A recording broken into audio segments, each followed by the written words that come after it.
evening. Our presenter is Ted Crichton.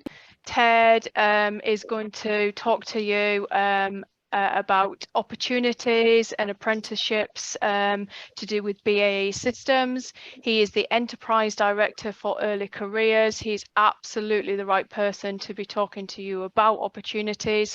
He may be familiar to you already because Ted is also a long-standing volunteer in the Sea Cadets and is currently the Area Recreation Officer for Northwest and the District Officer for Lakeland. So some of you may know him already. There will be the opportunity at the end to ask any questions, so you can just put those into the Q&A and we'll get through as many of them as possible. There are an awful lot of you on tonight's call though, so it's likely we might not get through them all.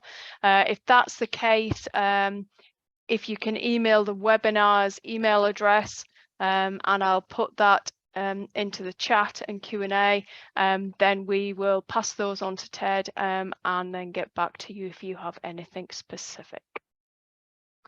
Okay, I'm going to pass you over to Ted now. Thank you very much. Thank you. And I'm delighted to join you on this evening. It is National Apprenticeship Week, and of course the theme right the way across the country is to celebrate National Apprenticeship Week. Now, I will just hesitate to say it is National Apprenticeship Week in England and Wales. National Apprenticeship Week in Scotland is actually in 4 weeks' time. But we of course, in BAE Systems are celebrating National Apprenticeship Week and promoting a lot of the apprenticeship journey routes, the career routes, and of course, celebration of the success of our apprenticeships. But what I'm going to do is I'm going to talk to you very briefly generically about an apprenticeship and what the apprenticeship routes, what routes are there, what sort of occupations are available, how to find out more about them, who's eligible and who's not, and what really happens on an apprenticeship journey. And that's going to be a very generic sort of conversation, really. I'm not going to share any slides. You will see I've just shared the BAE Systems apprenticeship vacancy page, but actually, you know, regardless of what glorious slides I would be able to pull together, there is just a plethora of information. As soon as you go into one of the web browsers like Google or something and just type in apprenticeships or type in BAE Systems apprenticeships, there's a lot of information that you can work through at your own time. I'm going to talk about how to find vacancies, and then I'm going to start talking a little bit more about BAE Systems. I'm going to talk about you know, what BAE Systems does, and I'm going to talk then about BAE Systems apprenticeship schemes and what's on offer and what we do and why BAE Systems is a good option. I'm going to talk a little bit about myself because I personally, in my view, benefited from this journey. I did start as an apprentice at age 16, so a few years ago I was probably in the same shoes as either you are or soon some of you will be. So yeah, I'm going to cover that as well. And then of course, as was highlighted early in the introduction by the host, we will go back to some questions really, and I'll do my best to try and answer them with clarity. So let's start off with an apprenticeship. The apprenticeships are government regulated. They are they're government regulated and funded through the relevant government departments. So in England, that's the DFE, so the Department for Education, very similar to schools where there's grants made available, and then of course employers utilise a mixture of grants and their own funds to sort that out. It is of course, just like all education, it's part of devolved administration across our home nation. So there are differences in regulation between England, Wales, Scotland and Northern Ireland. And I know quite a lot about the English and Scottish versions because that's where BAE Systems operates its apprenticeship scheme. So you know, not anybody can set up an apprenticeship. You know, ones that you will see are, because they are government regulated, it's come into law that from 2016 actually, that anybody who advertises an apprenticeship vacancy, they must be on a government regulated scheme. So one of the new standards that's available, or a government standard framework. So that is, you know, just be clear that whatever you're going into is obviously linked to Department for Education's or the devolved administration equivalent. So an apprenticeship, let's just talk about what an apprenticeship is. Well, apprenticeship generally has to be a minimum of 12 months. So you know you're going into a period of training there. An apprenticeship is a good combination between doing some off-the-job learning and coupling that with on-the-job learning, so actually physically practicing that skill.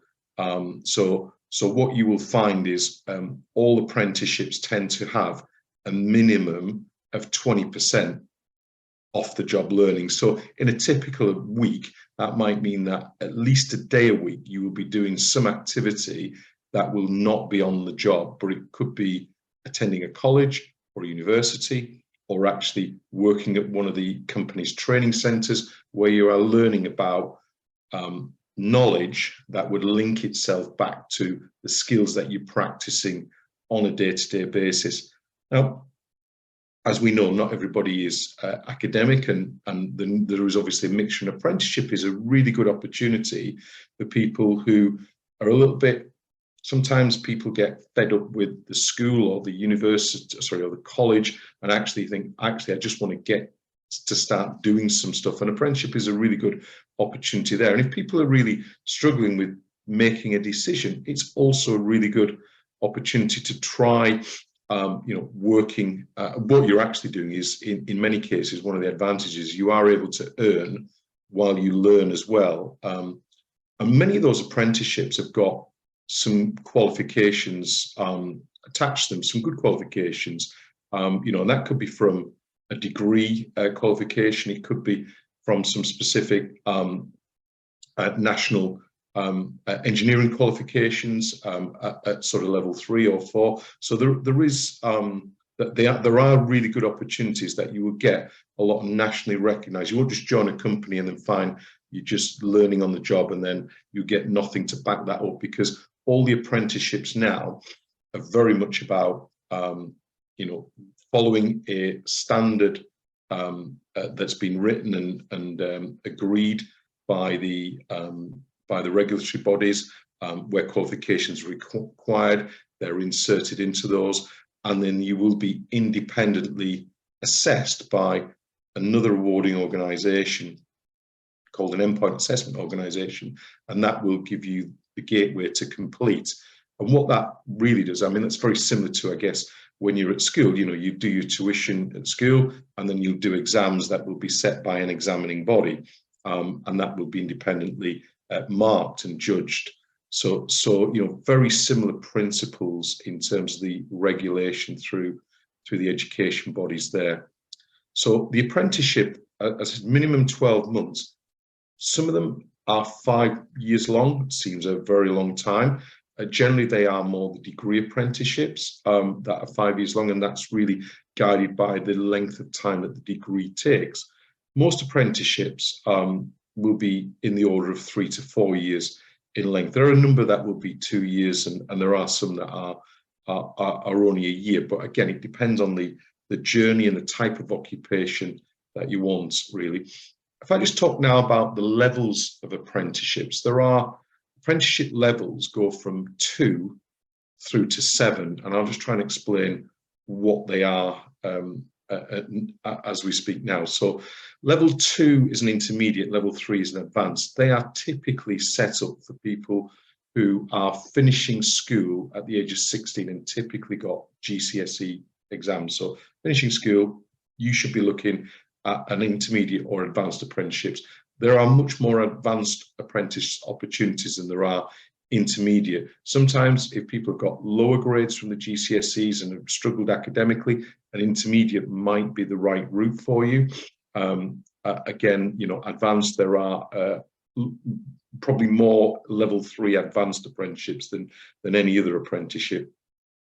Then we move on to level 4, 5, and 6. They're typically available for people who have completed A levels. So they would be leaving sixth form at the age of 18, typically, and with A levels, and you would need A levels or the equivalent UCAS points to be able to get onto those schemes, because generally when you're going to do those, you're going into study higher ordinary degree or degree with honours qualifications, and the university body will need to see that entry level, just like you would be if you were going to university. So that's typically for level 4, 5, and 6. So level 4 is known as a higher apprenticeship.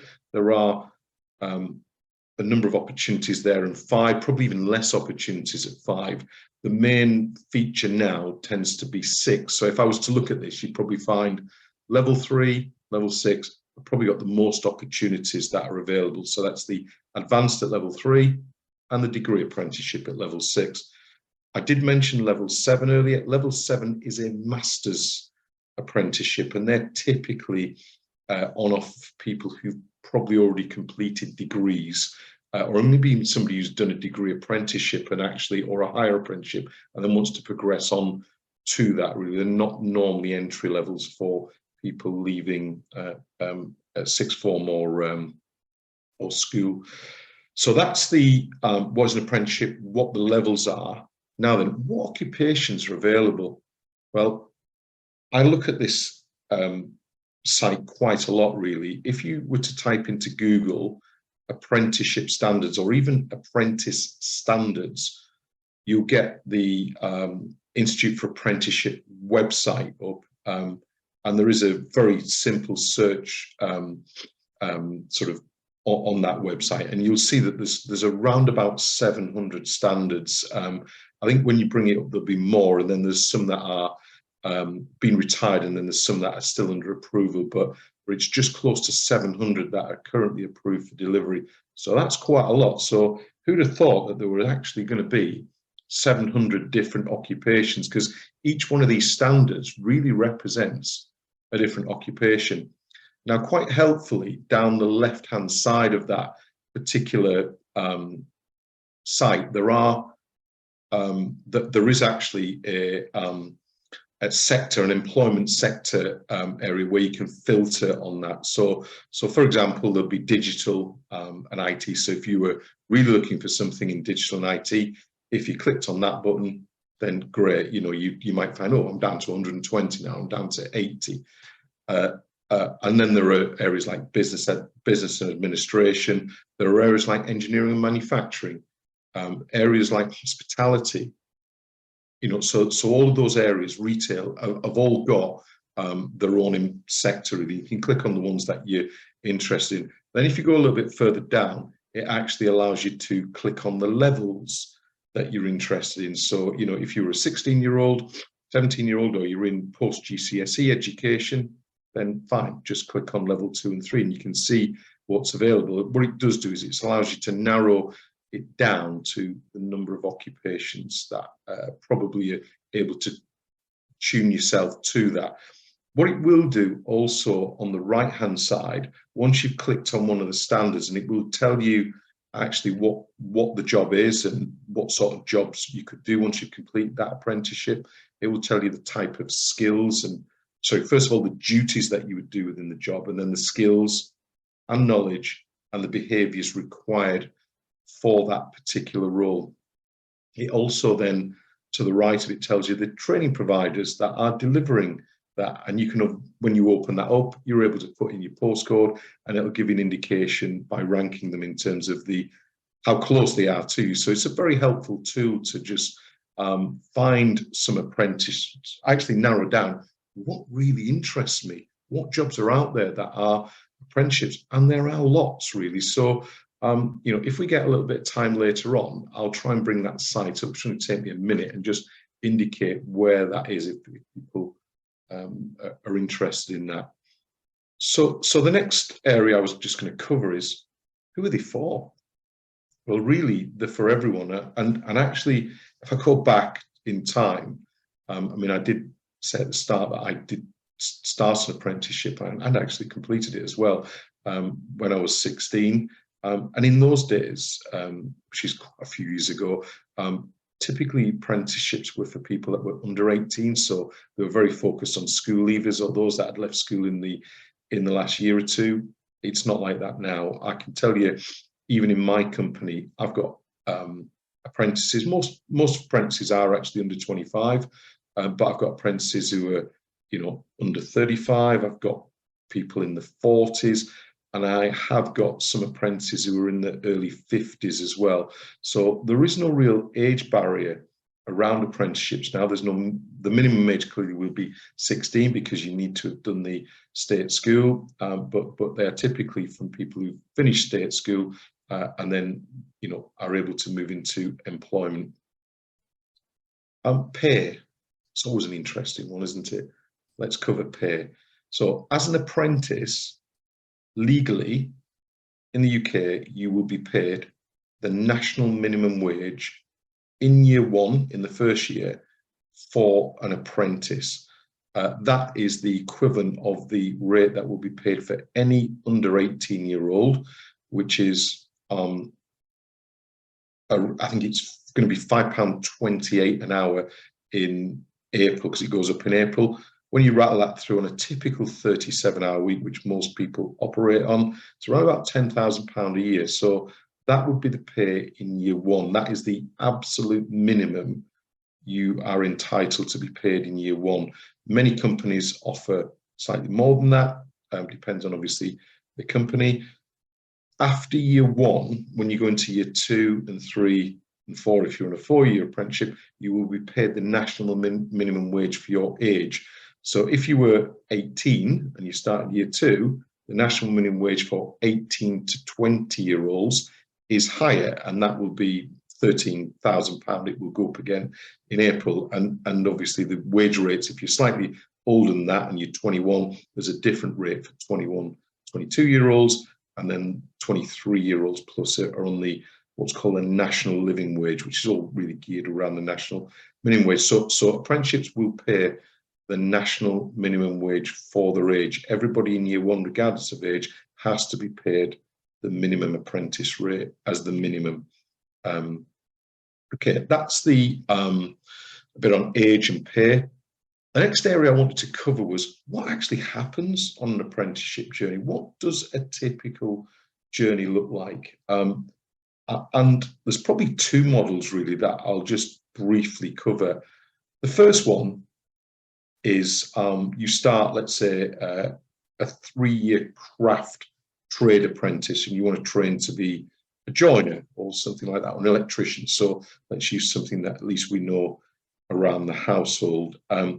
Most of those occupations of those nature will have a consolidated period of off-the-job learning, where they will go to a college for what would typically be 8 or 9 months, so probably a full year, 3 terms at college, where they will learn a lot of stuff around, you know, machine tooling and hand tooling and bench skills and safety and how to operate. And of course, that would probably be, you know, in a normal week, probably be 2.5 to 3 days in the workshop, and then a couple of days in the classroom doing the underpinning knowledge for that. That would be typically the first 9 months. Then what would happen is you would then go out into what we class your on-the-job placement. That would be with your employer, and then you'd be working alongside people who are doing the real work. So if this was joinery or electrical, you'd be working with joiners on, you know, if that was house building, then you'd be working on that. If you're working in a factory, again, you'd be working with on real jobs, actually, you know, value-adding jobs. And the requirement for the apprenticeship is that you have to do that. You cannot have a whole load of simulated work and then be signed off to complete at the end. You must be doing real work, and that is probably, again, one of the advantages of the apprenticeship. Generally, during that on-the-job area, there often is more qualifications and top-ups to do, and most of them will be spending a day a week during normal college time doing more underpinning knowledge to gain the equivalent knowledge and experience for the to support the skills that they're learning in the on-the-job environment. And then, of course, what will happen is as you come to the end of your apprenticeship, around about 3 months before, so let's just say this is a 3-year apprenticeship, about 3 months before, you'll be prepping, just like you would do for your exams, you'll be prepping for what's called an endpoint assessment. So that will be independently assessed. You'll make sure that your portfolios and your paperwork's up to date and all the evidence is there, because there will be an independent examiner that will look over this.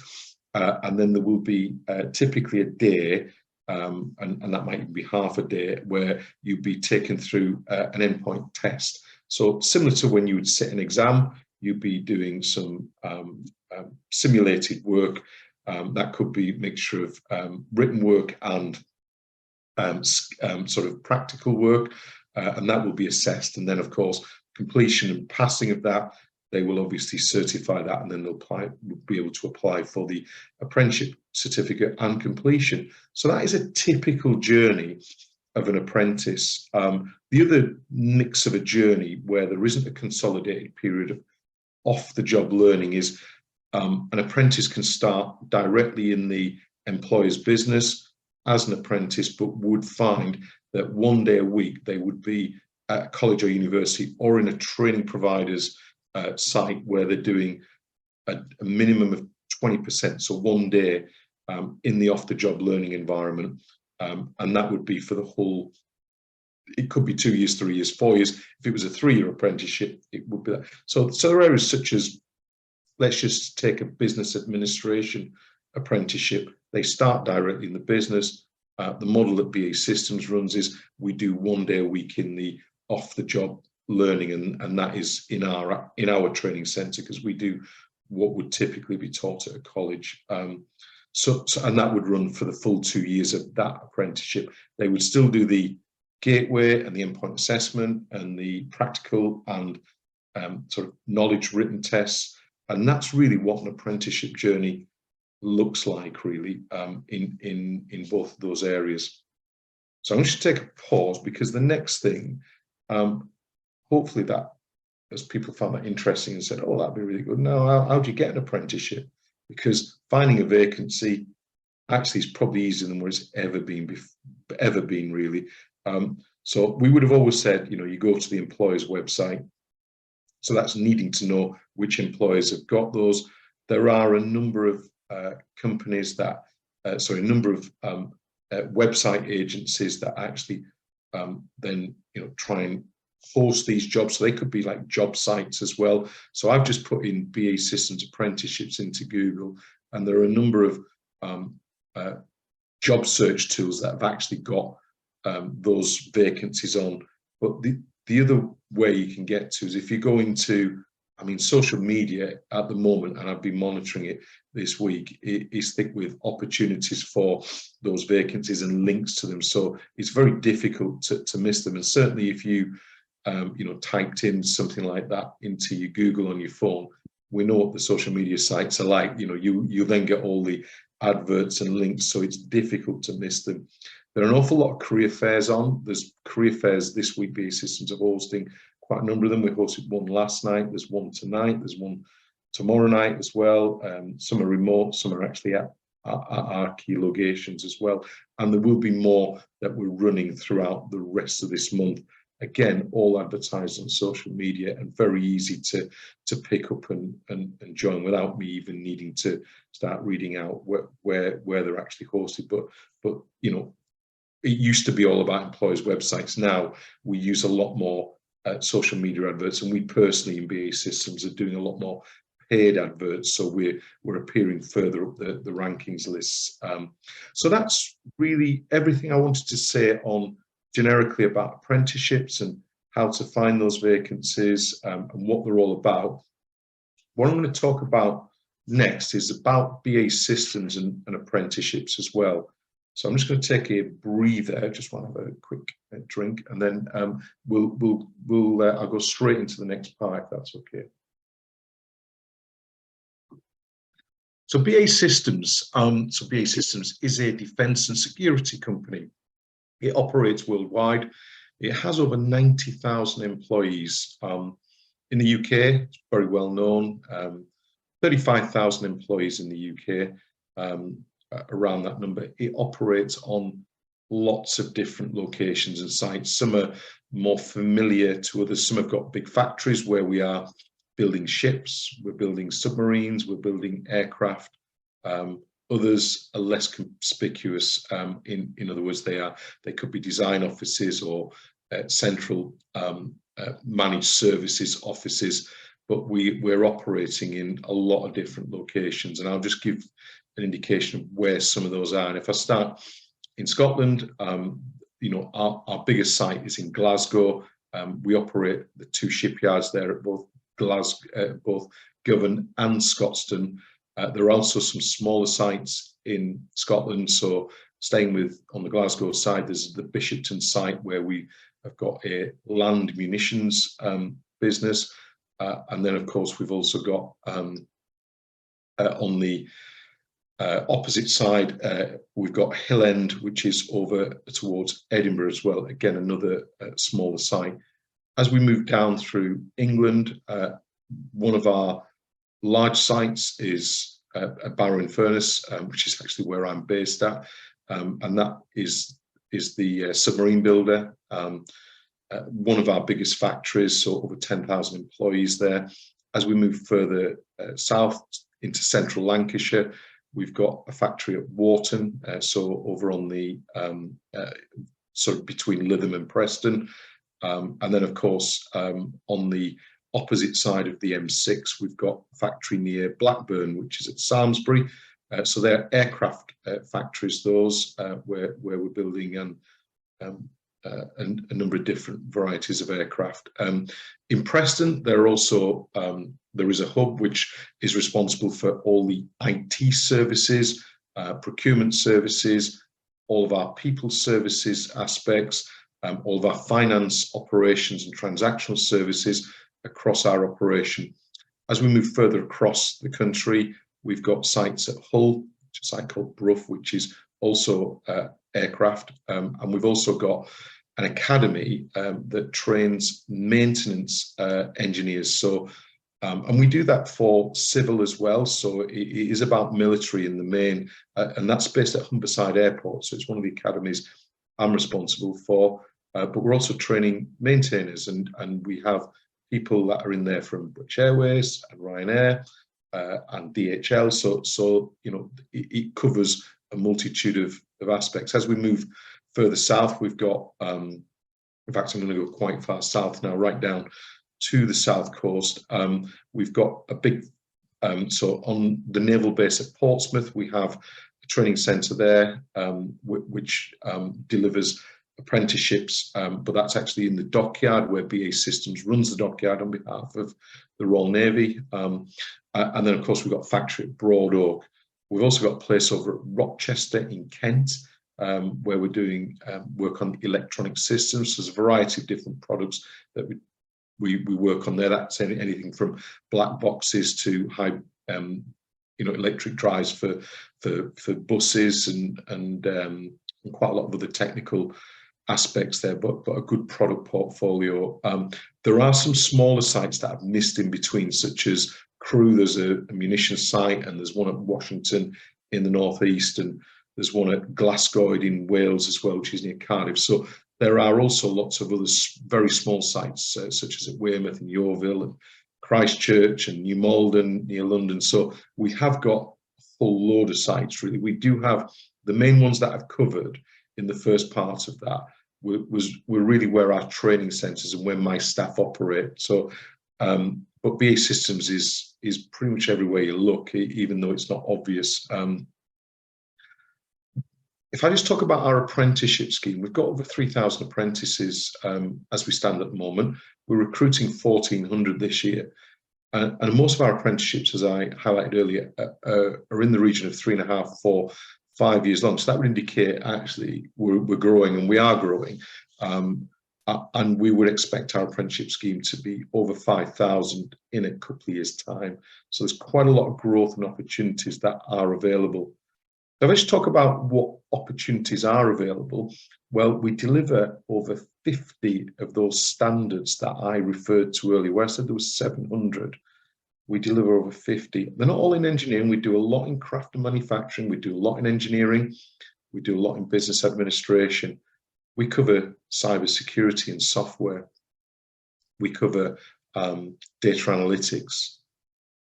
We cover a whole load of just about all of the craft and manufacturing roles, from welding through to fabrication, sheet metal, electrical, mechanical fitting, pipe workers, so like plumbing, are just one of the multi of the main trades.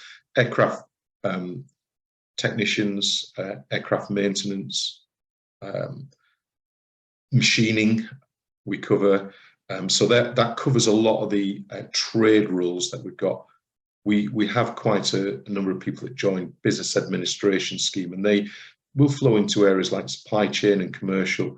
We do run some dedicated supply chain standards as well as an apprenticeships. We cover project management. We cover project controls.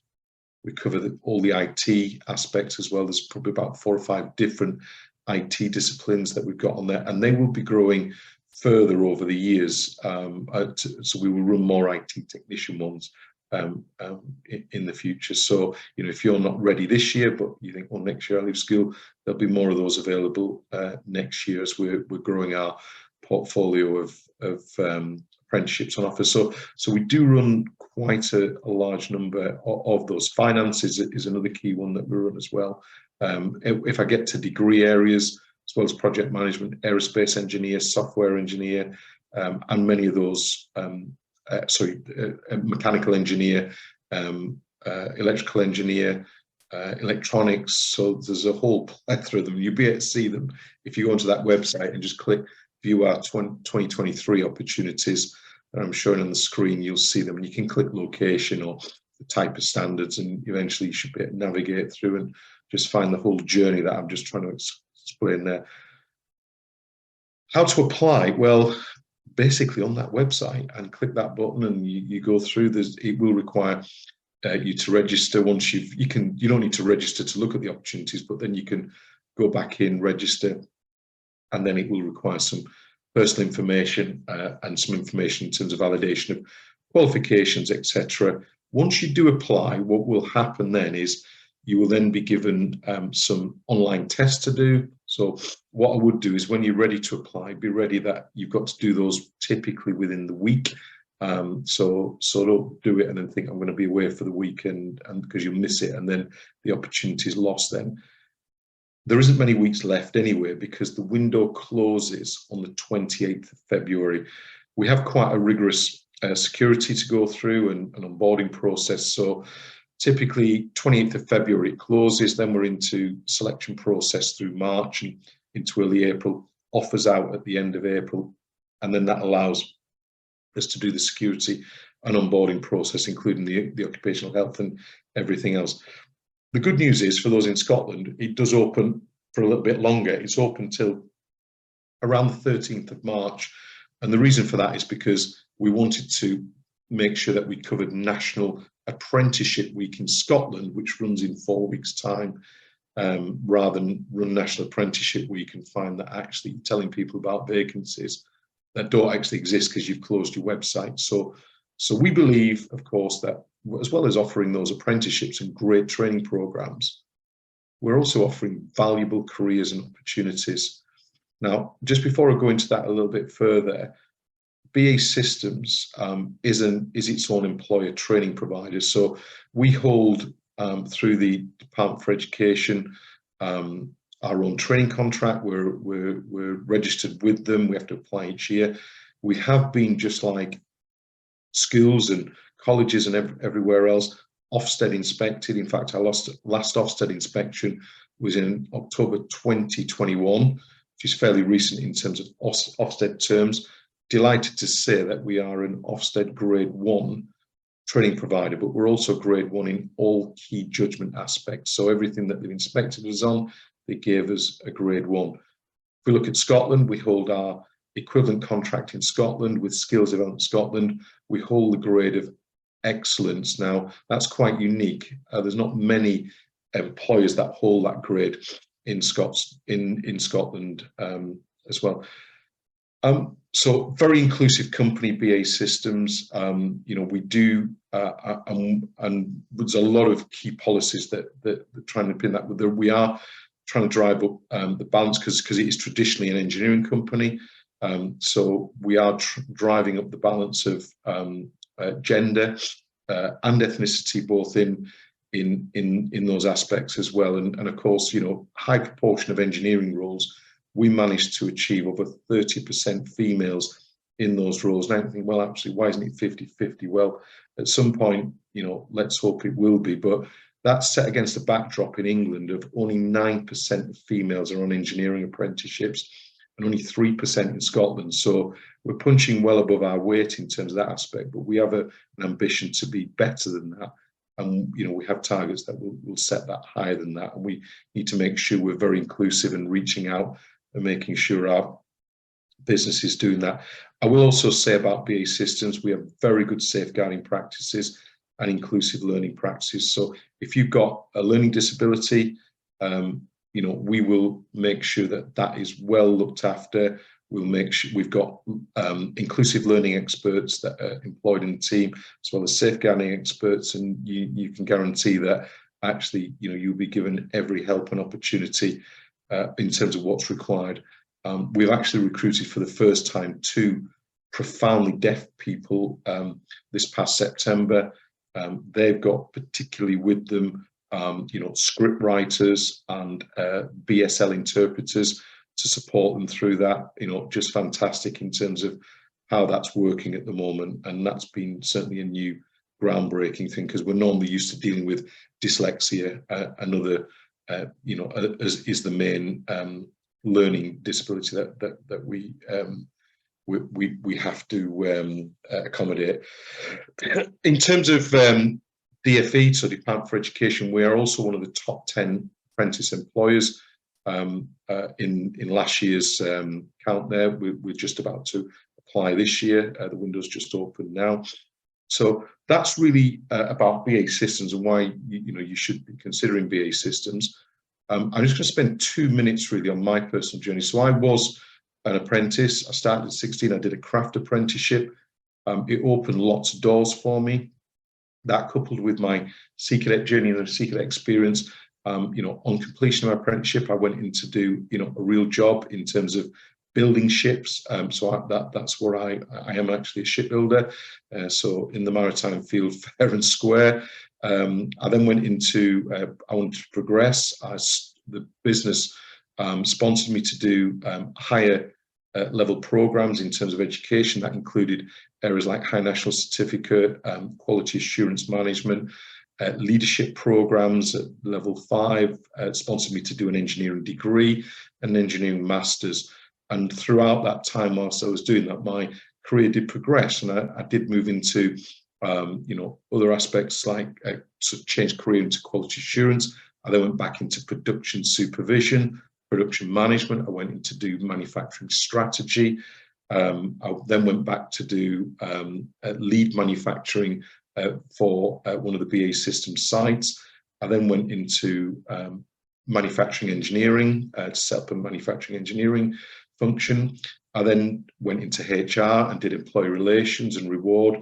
And then I went to do learning and development, which of course is where my passion lies. And then more recently, over about the last 5 or 6 years, I've been doing this role in terms of leading the early careers and skills training for BAE Systems. And it's been a great career. It's been a great journey, and I would absolutely sell apprenticeships to any one of you on the call.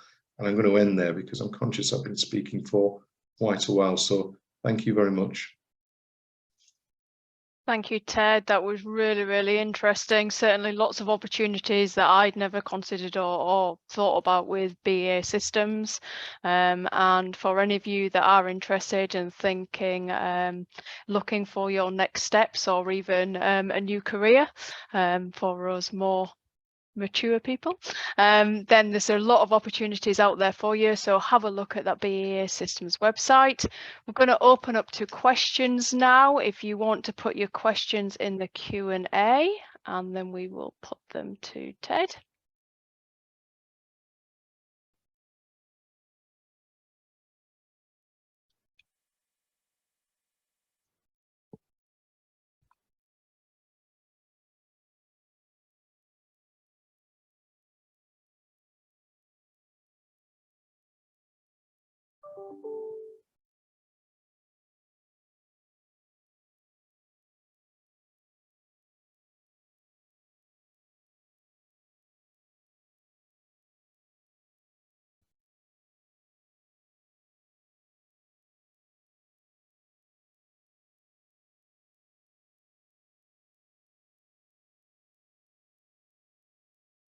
I think this is a sign, Ted, that you've actually done a really good job and given all the information.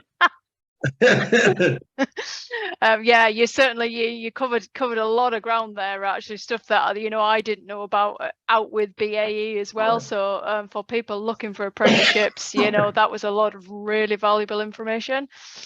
Anybody? Two questions.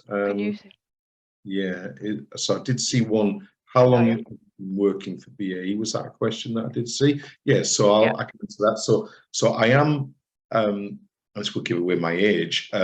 So in September the 3rd, I will have served for 40 years with the same company. I've not always been at the same site, so I've been where I've been. I started off in Barrow, spent most of my career in Barrow. I then moved to Glasgow. I did a number of years in Glasgow, and then back to Barrow, and my main hub at the moment is Preston. But of course, because it's an enterprise role across the UK, I do get everywhere. I'm in Manchester tomorrow for the next 2 days. So yeah, I get to sort of travel a bit really. Let me just see if there's other things I can pick out there. There are quite a few. Is there a preference of A-levels for the degree apprenticeship in the cyber and defence field? Right, okay. Yeah, it is a good question. That definitely they would look at STEM type subjects is what they're looking for.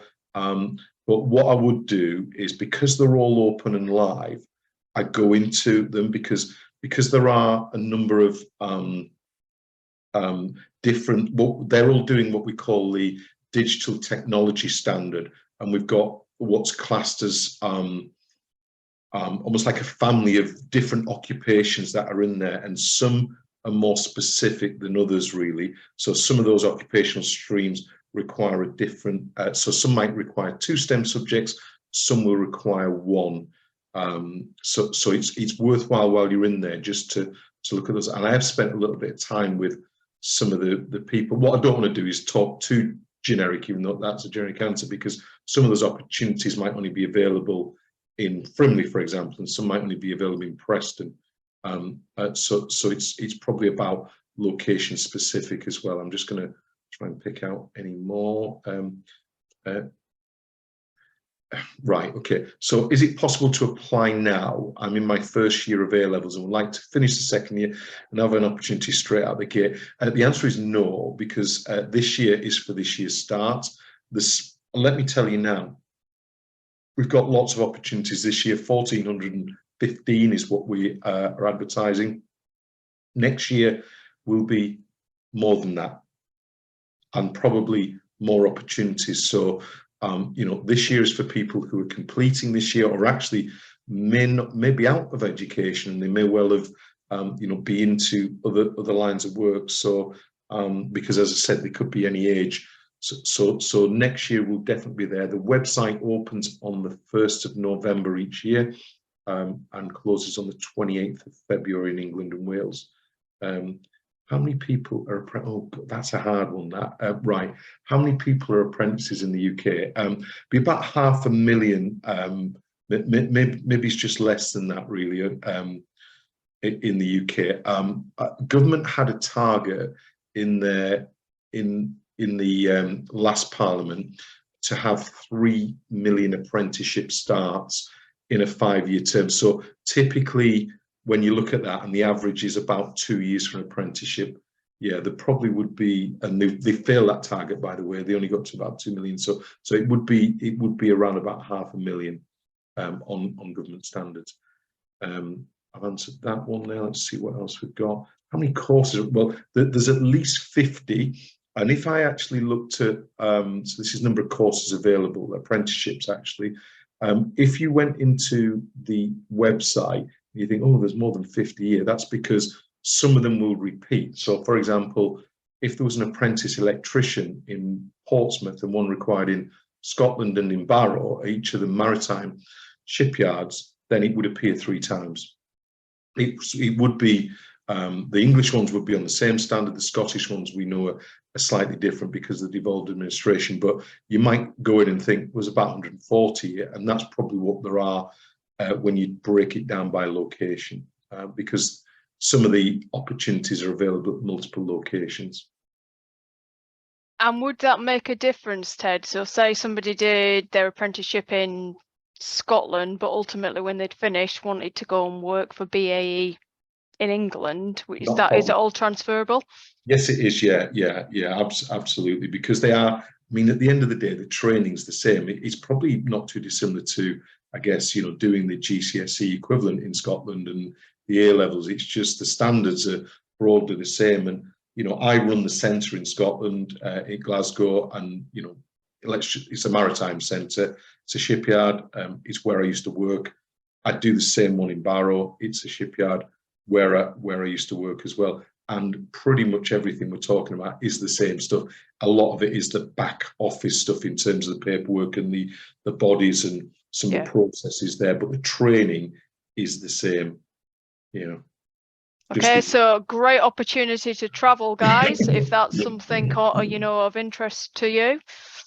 There's another one there. Is it possible to get work experience at BAE to get a feel of what an apprenticeship would be like? Yes, it is. Yeah, we run work experience. Typically, we run about 20 cohorts a year. That's available. If you go on to, again, the BAE Systems website and just put in BAE Systems work experience, that will come up. You just need to register to do that. What happens is you've got to register with your school. It's fairly obvious when you get on there because the work experience is generally operated and sponsored by the school, so they're run during school weeks. There are on occasions where we run them during the holiday weeks or the half-term weeks. They tend to be more insight programs that lead directly to some other type of offer, really. But that is run, and it's mainly aimed at year 10s, even though it's not specific to year 10s. But we do try and talk to schools about getting them. Year 10, of course, is I'm not sure what it is in Scotland. It's different, isn't it? It's the sort of year before you do your exams. But yeah, we do run work experience. About 600 places last year, most of which was back to face-to-face, probably about 50-50 actually. We are trying to, it's still a bit hybrid, but we're trying to get it to be more practical now. As you can probably appreciate, a company like ours, it's not always that easy to have people wandering around because of the security aspects. So everything's got to be well buttoned down and managed there. So it just adds an additional complication, but we do that, yeah. Okay. Right. So yes. So there is one about, do we help with accommodation? So what we don't at the moment let's be clear. If you applied for one at Humberside, you would stay in the Hull University campus. If you're under 18, of course, there's restrictions around that, but you would stay there and you would still be able to say that. That would be paid for and funded. That's the only residential program that we offer. If you chose to move away, we would, of course, work. If you're under 18, we need to work with parents to make sure the safeguarding aspects are there. We don't currently offer any bursaries, but we are looking into doing that at the moment. And we're working with our reward team, the pay and benefits team, to just establish that at the moment. But it has been asked, and it was raised with our chief executive. That means, and he indicated that we should be doing it, so we will be offering it fairly soon. Okay, let's have a look. I think I've just covered the accommodation thing. I can see somebody there. Yeah, no problem. Check. There's a couple of people saying thank you, how interesting it is, very informative, which, yeah, definitely, I would absolutely agree with that. Last one, guys, have we got anything else? If you have got something, remember you can email the webinar's email address and we will find out from Ted and let you guys know. But hopefully that's given you a lot of food for thought as to where your kind of next avenue might be, whether it be apprenticeships as a whole or whether it be apprenticeships with BAE Systems. Remember, the window starts November to February and mid-March, did you say, Ted? Mid-March for Scotland, yes. Mid-March for Scotland. So yeah, start looking early, look at what's out there for you. There's a big wide world of opportunities out there for you, and BAE certainly seems to offer some great opportunities. Okay, thank you, guys. Yeah, lots and lots of thank yous coming in there, Ted. So yeah, I've certainly enjoyed it and learnt lots. Good. Well, thank you. There's a very vital one. What's the hour. pay likely to look like after the apprenticeship? I'm going to say that's going to be job dependent, is it? It is job dependent, but it's fairly competitive. You know, I mean, depending on what apprenticeship you do, really. But we've got a strong what we class as an employment value proposition. It is very strong, really, and we do retain a lot of staff.